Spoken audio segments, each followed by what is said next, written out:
Ekosistem.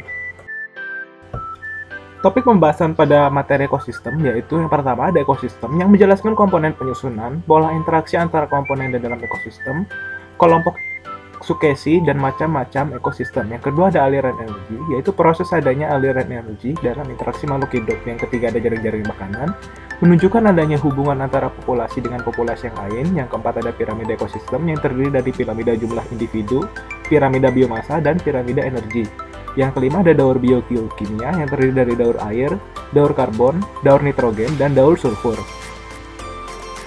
Pada materi ekosistem, ada beberapa hal yang dipelajari, yakni komponen penyusun, aliran energi dan jaring-jaring makanan, ada pola interaksi antara komponen dalam ekosistem, ada piramida ekologi, ada ekosistem sukesi, ada daur biogeokimia, dan macam-macam ekosistem.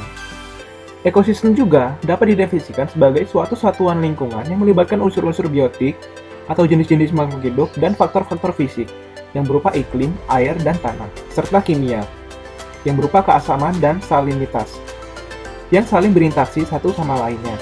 Gatra yang dapat digunakan sebagai ciri keseutuhan ekosistem adalah energetika yang terdiri dari taraf trofi atau makanan, produsen, konsumen, dan redusen.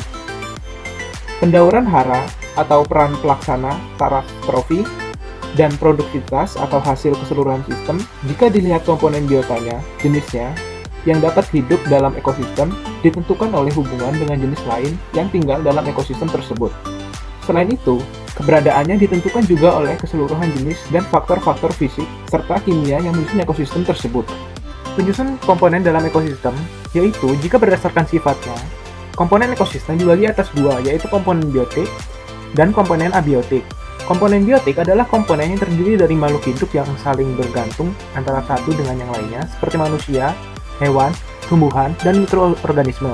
Komponen abiotik merupakan komponen tak hidup dalam suatu ekosistem. Komponen abiotik ini memiliki pengaruh yang sangat besar dalam kehidupan manusia maupun kehidupan makhluk hidup lainnya, seperti tanah, air, udara, dan sinar matahari. Komponen biotik terdiri atas 3 satuan makhluk hidup, yaitu adalah individu, yaitu makhluk satuan tunggal yang menetap di suatu daerah tertentu, misalnya seekor ikan yang hidup di akuarium, seekor sapi, seekor semut, sebatang pohon jambu, dan seorang manusia. Yang kedua ada populasi. Populasi adalah kumpulan individu sejenis yang menepati suatu daerah tertentu, misalkan memiliki persamaan bentuk, menepati daerah yang sama, dan mampu menghasilkan keturunan.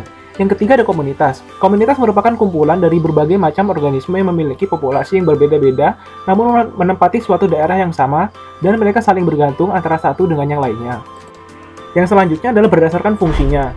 Komponen ekosistem dibagi atas dua, yaitu adalah autotrofik, terdiri atas organisme yang mampu menghasilkan energi atau makanan dari bahan-bahan anorganik dengan proses fotosintesis ataupun kemosintesis. Organisme ini tergolong mampu memenuhi kebutuhan dirinya sendiri. Organisme ini sering disebut dengan produsen. Yang kedua ada heterotofik, terdiri atas organisme yang menggunakan atau mengubah atau memecah bahan organik kompleks yang telah ada yang dihasilkan oleh komponen autotrofik. Organisme ini termasuk golongan konsumen, baik makrokonsumen maupun mikrokonsumen. Dalam ekosistem, ada pola interaksi antara komponen, yaitu yang pertama, netral. Netral adalah hubungan antara organisme yang tidak saling mengganggu walaupun hidup dalam suatu habitat yang sama dan bersifat tidak menguntungkan dan tidak merugikan satu sama lain. Contohnya, antara cupang dan sapi. Yang kedua, ada predasi. Predasi adalah hubungan antara mangsa dan pemangsa atau predator. Hubungan ini sangat erat sebab mangsa tanpa predator tak dapat hidup. Contohnya, antara singa dengan kijang. Yang ketiga, ada parasitisme. Adalah hubungan antara spesies yang berbeda. Hubungan ini menguntungkan satu pihak dan merugikan pihak lainnya. Yang keempat, ada komensialisme. Adalah hubungan antara dua organisme yang berbeda spesies, namun salah satu spesies mendapatkan keuntungan sedangkan spesies lainnya tidak diuntungkan dan tidak dirugikan. Contohnya, antara anggrek dengan pohon yang ditumpanginya. Yang kelima, ada mutualisme. Adalah hubungan antara dua organisme yang berbeda spesies namun saling menguntungkan kedua belah pihak. Contohnya, antara kupu-kupu dengan bunga. Yang keenam, yaitu hubungan antara komponen biotik dengan organisme-organisme. Komponen biotik organisme-organisme yang tinggal di muka bumi ini saling berinteraksi antara satu dengan yang lainnya, karena mereka saling membutuhkan. Apabila organisme tersebut tidak saling berinteraksi, maka pola jaring-jaring kelangsungan hidup tidak akan seimbang. Jaring-jaring kehidupan berupa rantai makanan, jaring-jaring makanan, dan piramida makanan. Yang terakhir, ada interaksi antara biotik dengan abiotik organisme-organisme. Abiotik organisme-organisme itu saling berinteraksi akan membentuk aliran energi di dalam ekosistem itu. Dengan adanya interaksi tersebut, maka suatu ekosistem dapat mempertahankan keseimbangannya. Kelompok dalam ekosistem Sukesi. Ekosistem Sukesi adalah ekosistem yang berkembang setelah terjadinya perusakan terhadap ekosistem alami yang terjadi karena peristiwa alami maupun karena kegiatan manusia, atau bila ekosistem buatan tidak dirawat lagi dan dibiarkan berkembang sendiri menurut kondisi alam setempat. Yang pertama, ekosistem Sukesi primer. Ekosistem Sukesi primer berkembang pada substrat baru seperti permukaan tanah terbuka yang ditinggalkan, tanah longsor atau pemapasan tanah untuk pembangunan atau pembuatan jalan, timbunan abu atau lahar yang dimuntahkan letusan gunung berapi, timbunan tanah bekas galian, endapan pasir pantai, dan endapan lumpur di tepi danau dan tepi sungai atau muara. Yang selanjutnya ada ekosistem Sukesi sekunder. Ekosistem Sukesi sekunder berkembang setelah ekosistem alami rusak total tetapi tidak terbentuk substrat baru yang diakibatkan khususnya oleh kegiatan manusia, seperti penebangan hutan habis-habisan dan pembakaran.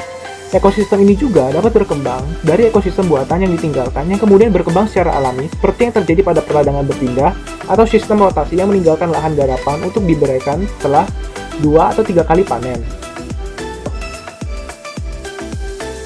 Macam-macam ekosistem. Yang pertama yaitu ada ekosistem darat. Ekosistem yang lingkungan fisik yang berupa daratan disebut dengan ekosistem darat. Dalam ekosistem darat terdapat bioma, yaitu yang pertama bioma gurun. Terdapat di daerah dengan curah hujan kurang dari 25 cm per tahun. Daerah tersebut di sepanjang garis balik utara maupun selatan yang udaranya mengalami subsidensi atau turun, sehingga terjadi pemamatan udara. Selain itu, bioma gurun juga dapat ditemukan di daerah dekat arus laut dingin dan daerah bayangan hujan. Yang kedua, ada bioma padang rumput. Terbentuk di daerah dengan curah hujan yang terbatas, 25 sampai 30 cm per tahun, sehingga tidak mampu mendukung terbentuknya hutan. Bioma ini dapat dijumpai di wilayah tropis maupun subtropis. Tumbuhan utama adalah terna atau herbal dan rumput. Karena itu wilayah ini banyak hidup hewan pemakan rumput seperti zebra, bison, jerapah, dan lain-lain. Yang selanjutnya ada bioma hutan basah, terbentuk di wilayah dengan curah hujan yang cukup tinggi, 200 sampai 225 cm per tahun. Dan dapat dijumpai di daerah tropika dan subtropika. Curah hujan yang tinggi sangat mendukung tumbuhan berbagai keanekaragaman yang tinggi. Ketinggian pohon dapat mencapai 20 sampai 40 meter dan berdaun lebat sehingga membentuk kanopi. Yang selanjutnya yaitu adalah bioma hutan gugur. Terdapat di daerah yang beriklim sedang atau di daerah dengan 4 musim. Ciri-cirinya adalah curah hujan yang merata sepanjang tahun. Jenis pohon yang dapat dijumpai di bioma ini tidak serapat dan seberagam seperti di bioma hutan basah.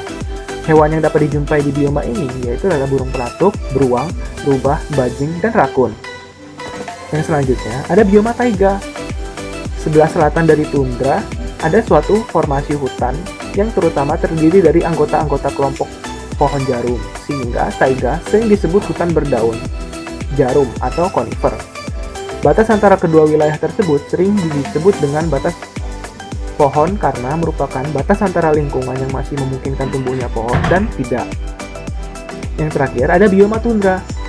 Bioma tundra berarti daratan tanpa pohon. Wilayah ini terletak di sekitar kutub utara dengan suhu yang dingin. Tumbuhan yang mampu hidup di daerah ini hanya terdiri dari tumbuhan gulma, terutama berbagai tumbuhan sejenis rumput dan lumut. Yang selanjutnya ada ekosistem air tawar.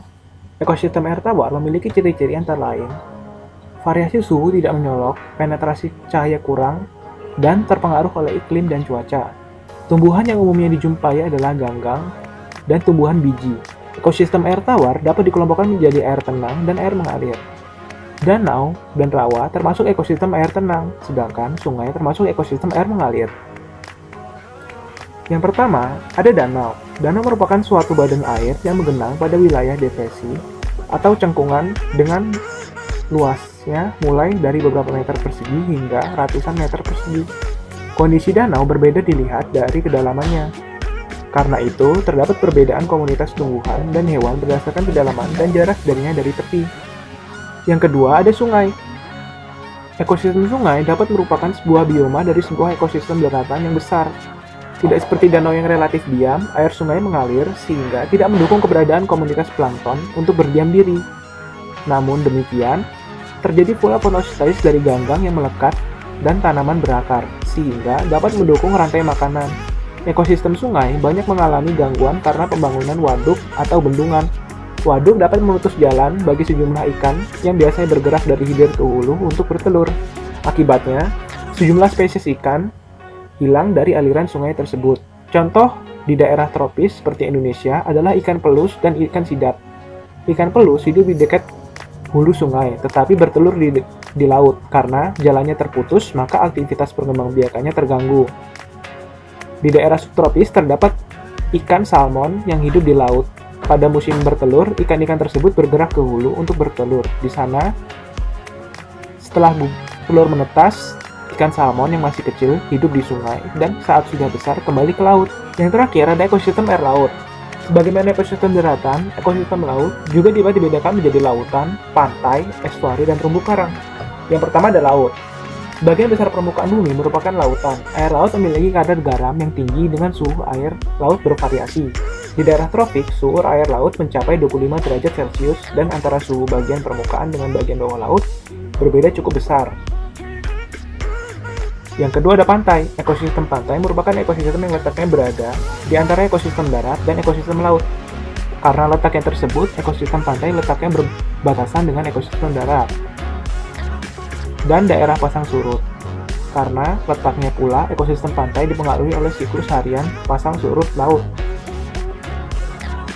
Organisme dominan yang hidup di pantai dapat dilihat dari lokasinya. Ganggang, moluska, dan remis banyak dijumpai di bagian paling atas pantai yang hanya terendam saat pasang naik tinggi. Organisme tersebut menjadi makanan bagi kepiting dan burung pantai. Untuk bagian tengah pantai, banyak dijumpai ganggang, porifera, anemon laut, remis, dan kerang. Yang selanjutnya ada estuari. Estuari atau lebih dikenal dengan istilah muara merupakan tempat pertemuan antara sungai dengan laut.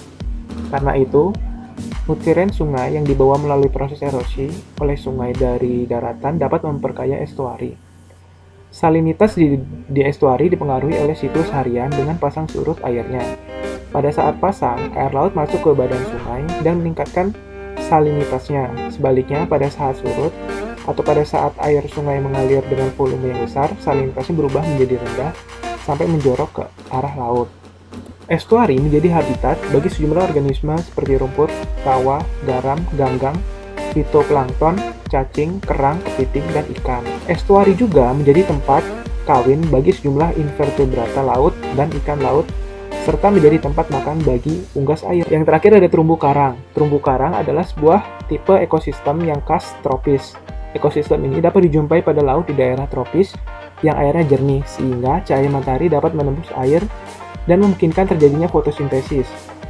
Komunitas ini didominasi oleh karang atau koral yang merupakan kelompok Cnidaria. Terumbu karang juga sangat dikenal akan keragaman jenisnya, termasuk ikan hias yang bernilai ekonomi tinggi. Karena itulah, terumbu karang sangat rawan akan kerusakan. Pada aliran energi, produsen mendapatkan energi dari cahaya matahari untuk menyusun zat organik. Energi itu digunakan untuk menyusun gula. Jadi, energi diubah dari energi kimia. Selanjutnya, energi kimia berpindah ke konsumen satu, lalu konsumen kedua, ke konsumen ketiga, dan seterusnya. Dengan kata lain, energi mengalir dari matahari ke produser, ke konsumen 1, ke konsumen 2, dan ke konsumen 3. Inilah yang dikatakan sebagai aliran energi di dalam ekologi. Aliran energi berakhir pada proses penguraian. Di dalam proses penguraian, energi dilepas dalam bentuk panas, kemudian tersebar ke lingkungan dan tidak dapat dimanfaatkan lagi. Pada setiap tingkat trofik, energi yang dilepaskan ke lingkungan dalam bentuk panas dapat mencapai 90%. Jadi hanya 10% dari energi itu yang dapat digunakan untuk kegiatan hidup organisme. Semakin jauh energi itu dari sumbernya, semakin kecil alirannya. Pada setiap tingkat trofik, energi yang dilepaskan ke lingkungan dalam bentuk panas dapat mencapai 90%. Jadi hanya 10% dari energi itu yang dapat digunakan untuk kegiatan hidup organisme. Semakin jauh energi itu dari sumbernya, semakin kecil juga alirannya. Hal ini disebabkan karena ada energi yang terbuang dalam bentuk panas tubuh, yang tidak dapat dimanfaatkan lagi. Dengan demikian, di dalam ekologi terjadi pemborosan energi. Juga tampak bahwa energi itu mengalir dari matahari ke dalam ekologi dalam satu alur dan berakhir sebagai energi panas yang tak termanfaatkan lagi. Dengan kata lain, Energi yang tidak dapat berdaur ulang, matahari adalah sumber energi bagi kehidupan. Semua makhluk hidup memerlukan energi untuk melakukan aktivitas hidupnya. Energi tersebut dapat diperoleh dari makanan. Proses konsumsi makanan merupakan proses transfer atau perpindahan energi. Aliran energi dalam ekologi dapat digambarkan dengan rantai makanan dan jaring makanan. Dalam ekologi itu tersendiri, terdapat beberapa tingkatan trofik, yaitu produsen. Produsen adalah organisme penghasil energi terbesar, yaitu organisme autotrof atau tumbuhan. Yang kedua ada konsumen, adalah organisme pemakan produsen, yang terdiri dari konsumen pertama, kedua, dan seterusnya. Yang terakhir ada pengurai, adalah organisme dekompreser, yang biasanya terdiri dari mikroorganisme. Aliran energi dalam ekosistem mengalami tahapan proses yaitu sebagai berikut. Yang pertama, energi masuk ke dalam ekosistem berupa energi matahari, tetapi tidak semuanya dapat digunakan oleh tumbuhan dalam proses fotosintesis. Hanya sekitar setengahnya dari rata-rata sinar matahari sampai pada tumbuhan diabsorpsi oleh mekanisme fotosintesis dan juga hanya sebagian kecil sekitar 1-5% yang diubah menjadi makanan atau yang sering disebut dengan energi kimia. Sisanya keluar dari sistem berupa panas, dan energi yang diubah menjadi makanan oleh tumbuhan dipakai lagi untuk proses respirasi yang juga sebagai keluaran dari sistem. Yang kedua, energi yang disimpan berupa materi tumbuhan mungkin dilakukan melalui rantai makanan dan jaring-jaring makanan melalui herbivora dan detrivora. Seperti yang telah diungkapkan sebelumnya, terjadinya kehilangan sejumlah energi di antara tingkatan trofik, maka aliran energi berkurang atau menurun ke arah tahapan berikutnya dari rantai makanan. Biasanya, herbivora menyimpan sekitar 10% energi yang dikandung tumbuhan. Demikian pula karnivora menyimpan sekitar 10% energi yang dikandung mangsanya. Yang ketiga, apabila materi tumbuhan tidak dikonsumsi, maka akan disimpan dalam sistem, diteruskan ke pengurai, atau diekspor dari sistem sebagai materi organik.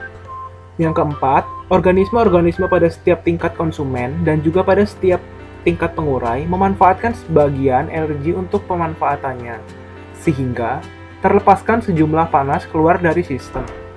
Yang terakhir, dikarenakan ekosistem adalah suatu sistem terbuka, maka beberapa materi organik mungkin dikeluarkan menyeberang batas dari sistem. Misalnya, akibat pergerakan sejumlah hewan ke wilayah ekosistem lain, atau akibat aliran air sejumlah gulma air keluar dari sistem terbawa arus. Makanan makhluk hidup tidak hanya dapat digambarkan secara sederhana dalam bentuk rantai makanan.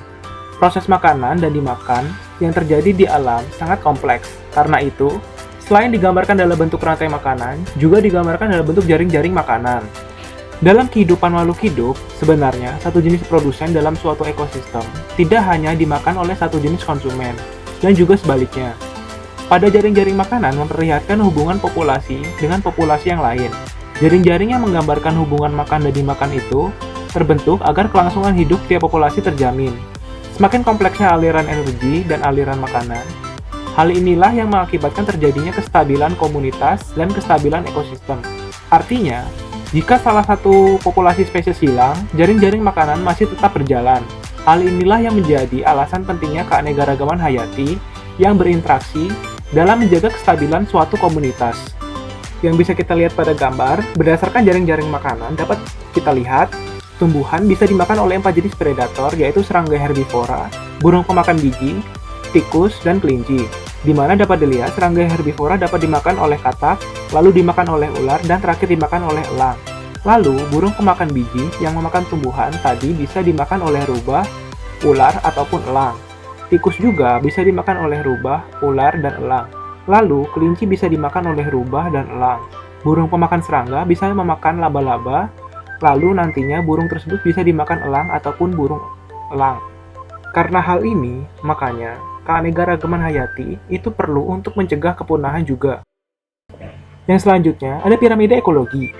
Piramida ekologi adalah bentuk piramida yang menggambarkan jumlah massa zat dan energi dari produsen sampai konsumen tertinggi dalam suatu ekosistem.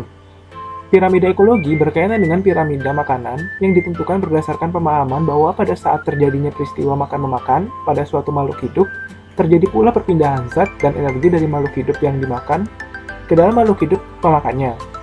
Piramida makanan bermanfaat untuk memprediksi atau memperkirakan keseimbangan populasi dalam suatu ekosistem.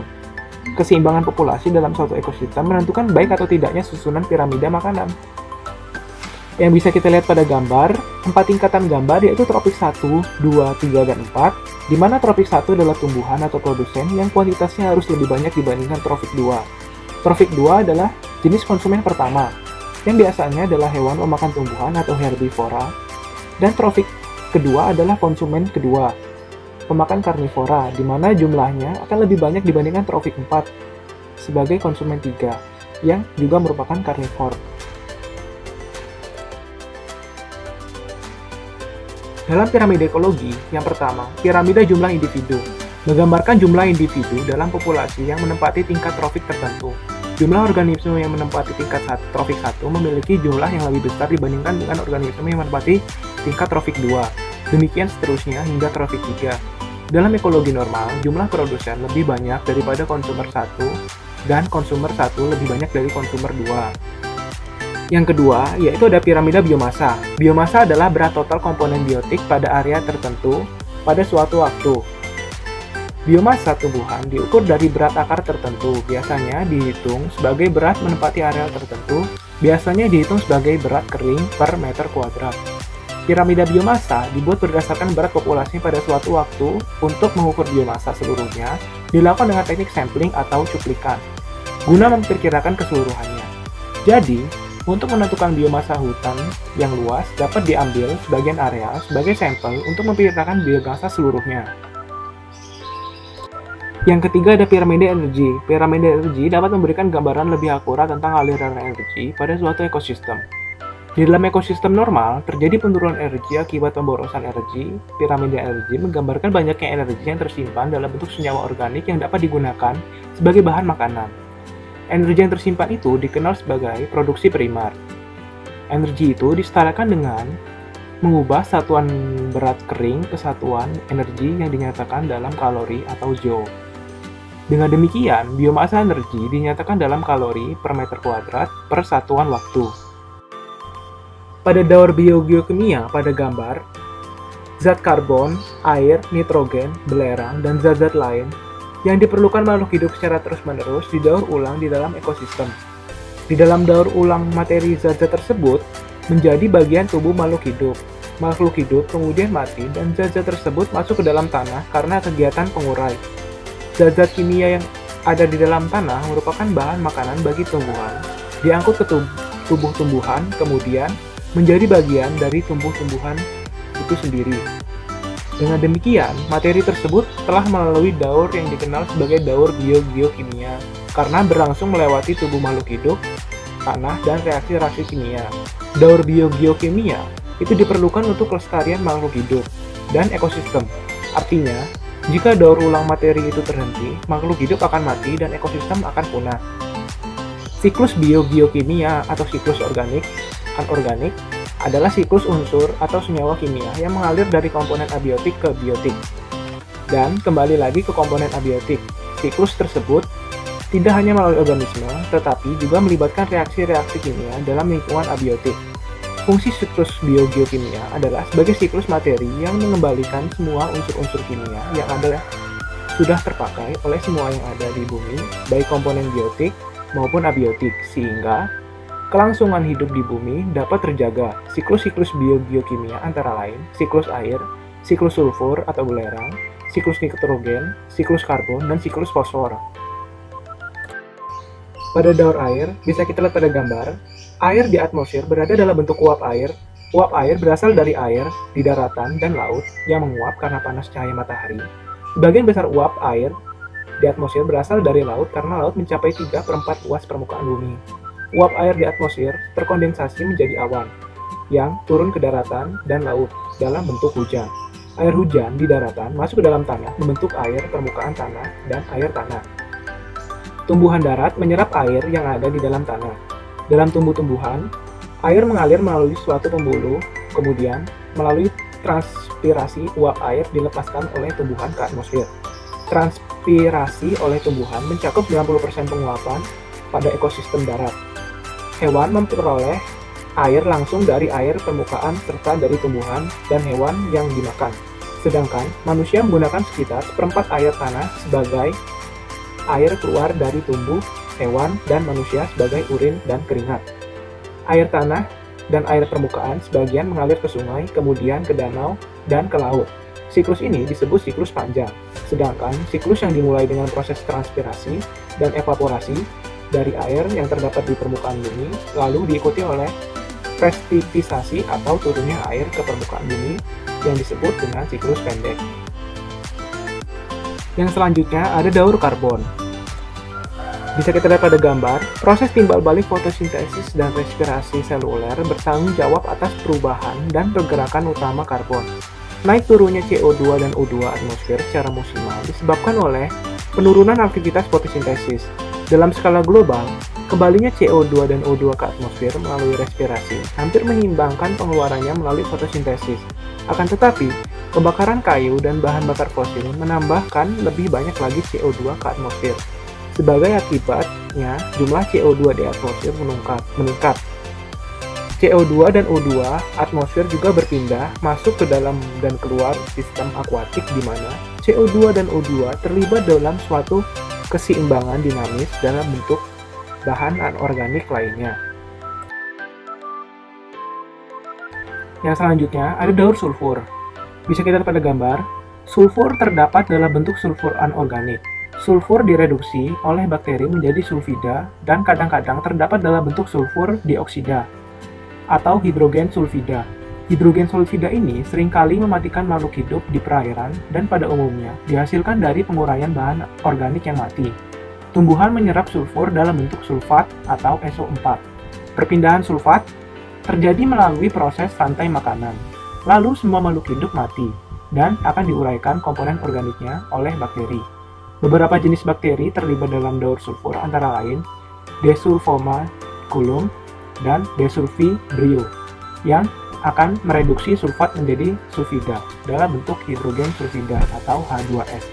Kemudian, H2S digunakan bakteri phototroph anaerob seperti Chromatium dan melepaskan sulfur dan oksigen. Sulfur dioksida menjadi sulfat oleh bakteri Chemolithotroph dan Theobacterus. Selanjutnya, pada daur nitrogen, bisa kita lihat pada gambar, nitrogen terdapat dalam bentuk senyawa organik seperti urea, protein, dan asam nukleat, atau sebagian senyawa anorganik seperti amonia, nitrit, dan nitrat. Daur nitrogen adalah transfer nitrogen dari atmosfer ke dalam tanah selain air hujan yang membawa sejumlah nitrogen. Penambahan nitrogen ke dalam tanah terjadi melalui proses fiksasi nitrogen.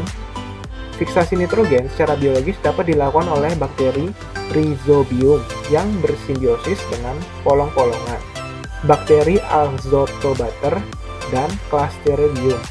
Selain itu, ganggang hijau biru dalam air juga bisa memiliki kemampuan memfiksasi nitrogen. Nitrat yang dihasilkan oleh fiksasi biologis digunakan oleh produsen atau tumbuhan, diubah menjadi molekul protein. Selanjutnya, jika tumbuhan atau hewan mati, makhluk pengurai merombaknya menjadi gas amoniak atau NH3 dan garam amonium yang larut dalam air. Proses ini disebut dengan amonifikasi. Bakteri Nitrosomonas mengubah amoniak dan senyawa amonium menjadi nitrat oleh Nitrobacter. Apabila oksigen dalam tanah terbatas, nitrat dengan cepat ditransformasikan menjadi gas nitrogen atau oksida nitrogen oleh proses yang disebut dengan denitrifikasi. Yang terakhir, ada daur fosfor. Pada gambar, fosfor merupakan elemen penting dalam kehidupan karena semua makhluk hidup membutuhkan fosfor dalam bentuk ATP atau adenosine trifosfat. Sebagai sumber energi untuk metabolisme sel, fosfor terdapat di alam dalam bentuk ion fosfat. Ion fosfat terdapat dalam bebatuan. Adanya peristiwa erosi dan pelapukan menyebabkan fosfat terbawa menuju sungai hingga laut membentuk sedimen. Adanya pergerakan dasar bumi menyebabkan sedimen yang mengandung fosfat muncul ke permukaan. Di darat, tumbuhan mengambil fosfat yang terlarut dalam air tanah. Herbivora mendapatkan fosfat dalam tumbuhan yang dimakannya, dan karnivor mendapatkan fosfat dari herbivora yang dimakannya. Seluruh hewan mengeluarkan fosfat melalui urin dan fases. Bakteri dan jamur mengurai bahan-bahan anorganik di dalam tanah, lalu melepaskan fosfor, kemudian diambil oleh tumbuhan. Hal penting yang harus dipahami dalam siklus biokimia adalah sebagai berikut.